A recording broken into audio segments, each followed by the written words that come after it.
तुम सब अगर मेरे द्वारा बताए गए तरीके, दिन और समय पे एक साथ फांसी लगाते हो तो यह प्रक्रिया पूर्ण हो जाएगी और मैं खुद आकर तब तुम सबको बचाऊंगा। और इसके बाद तुम अपने जीवन में और ऊंचाइयों और उपलब्धियों को पाओगे। ये लाइंस अपने आप में एक बीमार मानसिकता को दर्शाती है। एक ऐसा विकृत दिमाग जो लोगों को मास सुसाइड के लिए इनकरेज कर रहा था। कौन था ये विकृत दिमाग? कौन थे ये लोग और क्यों हो रही थी ये अमानवीय घटना?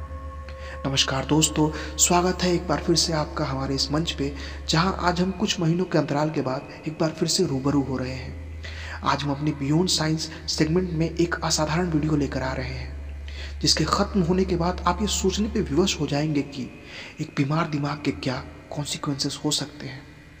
आज हम बात करेंगे बुरारी डेथ्स की घटना के बारे में। सबसे पहले इस घटना में आकस्मिक मौत को प्राप्त कर चुके लोगों की हिस्ट्री और फैमिली ट्री के बारे में जान लेते हैं। भाटिया परिवार दिल्ली के संत नगर के बुरारी इलाके में रहता था। मूल रूप से हरियाणा का निवासी यह परिवार 20 सालों से इस इलाके में था। इसी इलाके में उनकी किराना और प्लाईवुड की दुकानें थी। परिवार में कुल 11 लोग थे।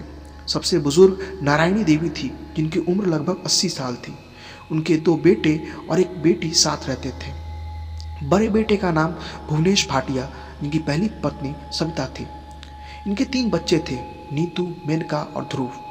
इनके छोटे बेटे का नाम ललित भाटिया था, जिसकी पत्नी का नाम टीना था और उनका एक बेटा था शिवम।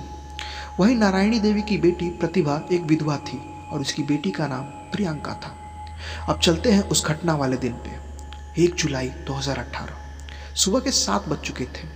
सामान्यतः रूप से 5 बजे खुलने वाली उनकी किराने की दुकान अब तक बंद थी। भाटिया परिवार के पड़ोसी गुरुचरण सिंह को रोज इनके साथ वॉकिंग पे जाने की आदत थी, पर उन्हें सुबह की यह घटना कुछ अजीब लग रही थी। वे इस परिवार का हाल जानने के लिए उनके घर की ओर बढ़े। उन्होंने दरवाजे को जैसे ही छुआ, वो खुला था। थोड़ी घबराहट के साथ वे परिवार के सदस्यों को पुकारते हुए घर के अंदर दाखिल हुए, पर बरामदे में पहुंचते ही उनके होश उड़ गए। अपने सामने मौजूद खौफनाक मंजर को देख उनका शरीर कांपने लगा और आवाज बैठ गई। किसी प्रकार हिम्मत करके उन्होंने शोर मचाया और तभी भीड़ घर में दाखिल होने लगी।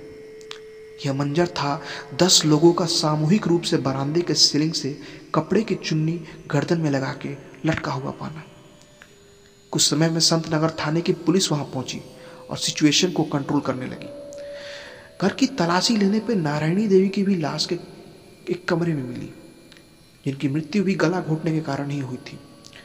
पुलिस ने जब लाशों को स्टडी किया तो पाया कि सबके मुंह पे टेप, कान में कॉटन की रुई, चेहरा पूरी तरह से ढका हुआ और हाथ पैर बंधे थे। उन्हें किसी भी बॉडी पे फोर्स के निशान नहीं दिख रहे थे, इसलिए उन्होंने पहली नज़र में से मास सुसाइड ही कहा। हालांकि बेकाबू भीड़ के लगातार डिमांड पे उन्हें मर्डर का FIR लॉन्च करना ही पड़ा।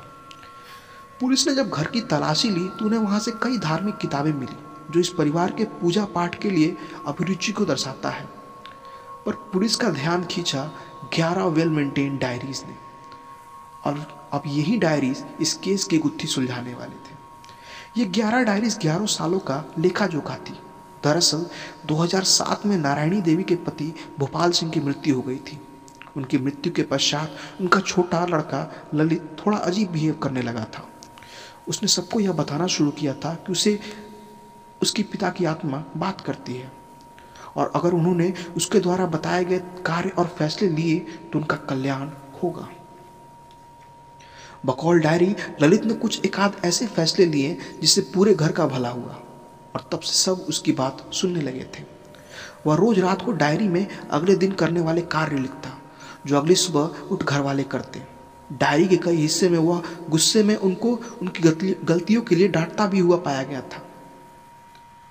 और आखिरी डायरी के आखिरी हिस्से में उसने सबको इस सुसाइड के बारे में बतलाया था।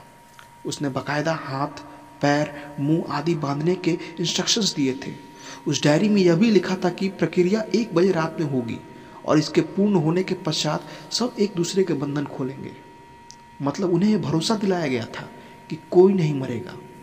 चूंकि नारायणी देवी अपने उम्र की वजह से फंदे पर नहीं लटक सकती थी, इसलिए उनके लिए प्रक्रिया थोड़ी अलग थी। उनका गला घोटा जाना था। अब इस घटना के पीछे एक्सपर्ट्स 2 मत देते हैं।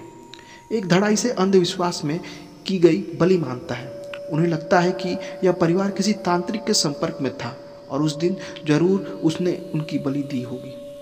पर इस मत के खिलाफ कई सबूत हैं, जैसे उस घर के सामने लगे सीसीटीवी कैमरा में घर वालों के अलावा और किसी की भी मौजूदगी उस दिन दर्ज नहीं की गई थी।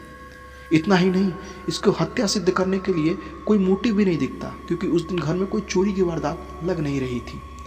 हालांकि बरामदे में मौजूद हवन की सामग्री, घर के विभिन्न हिस्सों में 11 चीज़ें जैसे कि 11 पाइप्स की दीवार से निकलना हो या दरवाजे में 11 रॉड्स और 11 खिड़कियां इसे अंधविश्वास का एंगल जरूर देती हैं। वहीं एक्सपर्ट्स का एक दूसरा पक्ष इसे एक साइकोलॉजिकल एरर मान इन मौतों को शेयर्ड डिल्यूजनल डिसऑर्डर का कारण बताता है। इस स्थिति के अंतर्गत मानसिक रूप से बीमार इंसान अपने बीमार ख्यालात से एक समूह को प्रभावित करते हुए उन्हें कुछ भी करने पर विवश कर देता है, और यह कुछ भी स्वयं के प्राण देना भी हो सकता है। कई साइकोलॉजिस्ट के अनुसार ललित भाटिया अपने पिता की मृत्यु के पश्चात मेंटल डिसऑर्डर का शिकार हो गया था। उसके बीमार दिमाग ने पूरे भाटिया परिवार को अपने अंदर काबू कर लिया था और अंततः उनसे उसने उनका सब कुछ छीन लिया, यहाँ तक कि उनकी जान भी। सोचने वाली बात यह है कि यह परिवार कोई अनपढ़ लोगों का परिवार नहीं था। यह एक ऐसा परिवार था जहाँ इंजीनियर और मास्टर्स करने वाले लोग थे। एक ऐसा परिवार था जो फाइनेंशियली वेल ऑफ था। एक ऐसा परिवार था जो इस घटना के 15 दिन पहले घर की एक बच्ची की बड़ी इंगेजमेंट पार्टी दे चुका था। एक ऐसा परिवार था जिसमें 2 15 वर्षीय बच्चों ने भी सुसाइड किया था। एक ऐसा परिवार था जिसे उम्मीद थी कि वो इस प्रक्रिया के बाद भी जीवित बच जाएगा, और इसके लिए उसने अगले दिन की खाने की चीज़ें भी फ्रिज में छोड़ी थी।